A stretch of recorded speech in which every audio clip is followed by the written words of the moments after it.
This is an Animal Jam Sugar Rush Gaming production that's called The Princess and the Deer Phoenix. So if it's made fun of in any way, I will delete them from my channel. I will ban them from my channel. I worked very hard on this, and if my voice sounds scratchy or messes up in the video, I am very sorry about that. So this is a production called The Princess and the Phoenix Deer by Sugar Rush Gaming and Animal Jam. I hope you enjoy the rest of the movie. So this production will be shown in parts from 1 to parts. So the whole movie will not be shown in this one video. I will make one part one day, every day. So I will leave the suspense from the last episode from the new episode. So I hope you enjoy the rest of the movie, and the movie starts now. This is Flora Spirit Hero. She is the last of the remaining Phoenix deers. She is the last remaining. The rest of her family was consumed by a tsunami.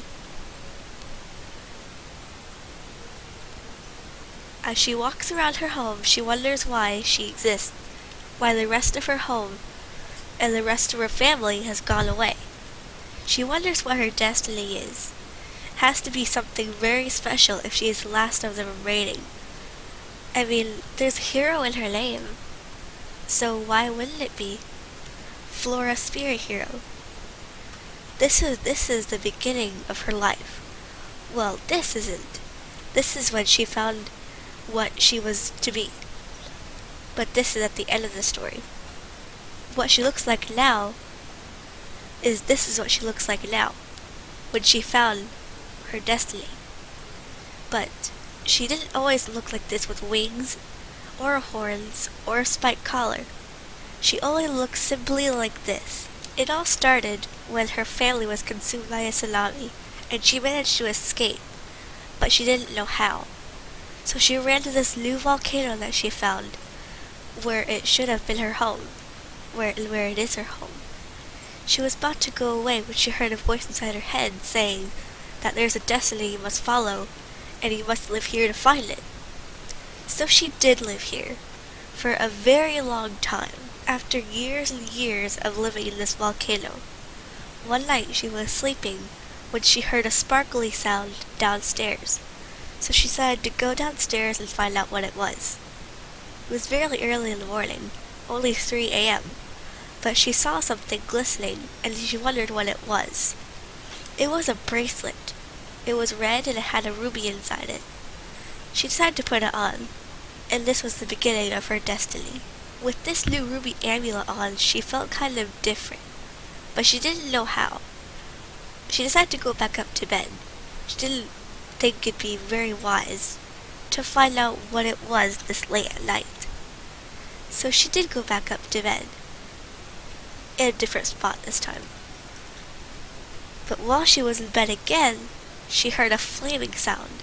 She thought it was normal because she lived near a volcano, but in the morning she found something she found something really scary. She found a portal and a crystal next to it. They were both red. She was guessing it was supposed to be there, but how did it get there?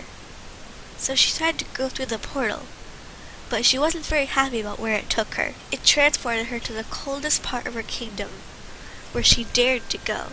It took her to Mount Shavir, the coldest area in the whole wide Jamal. She hated being here, but she knew that there was some reason that she was here. She looked over the cliff. She saw some elks, but they were wearing strange kinds of horns. She wondered if that was it, but she didn't really want, that was too obvious, so she walked away. She searched around for something else. She found some gold, but that wasn't any use. After 3 weeks of looking for something, she was very cold and very tired and wanted to go back home. But she knew she couldn't, so she decided to go back up to the cliff again. She doubted there'd be anything there again. The elk must have gone. And they were gone. Very angry about didn't finding anything, she looked over the cliff again to see if the elk were there. If they weren't, she was going to leave. But the elk were there. She was very happy, so she decided to go back down to where the elk were. But as soon as she did, she was transported back to her house. Something very strange happened. She was back in her house and she fell asleep on the floor.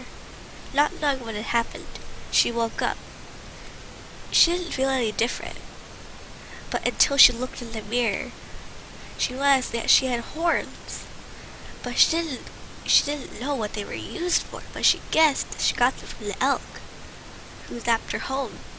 But she didn't know why. She didn't know why she found the amulet either. It must have been part of her destiny. Then she heard the voice inside her head again.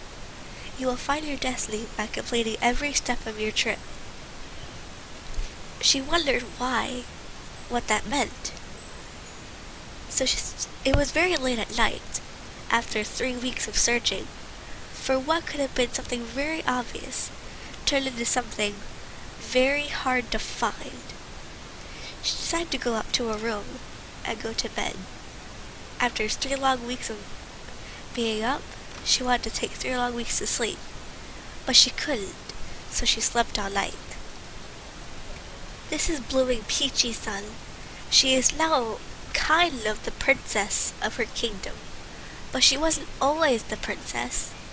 It started out as she lived in a cottage with her family, and she was the youngest of all of her siblings.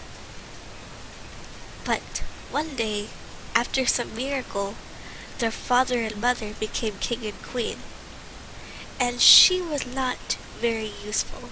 All she did was dress like princess, even though she would never become a princess or a queen that she knew of, because she was the youngest of her siblings.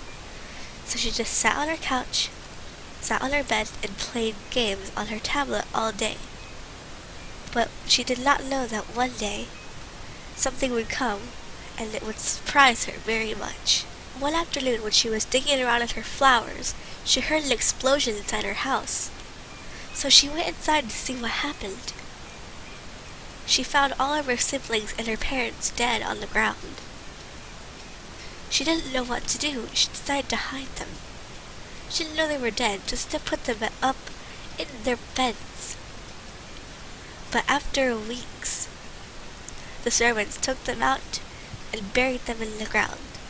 She was very sad, and she didn't move very much, and she would always cry.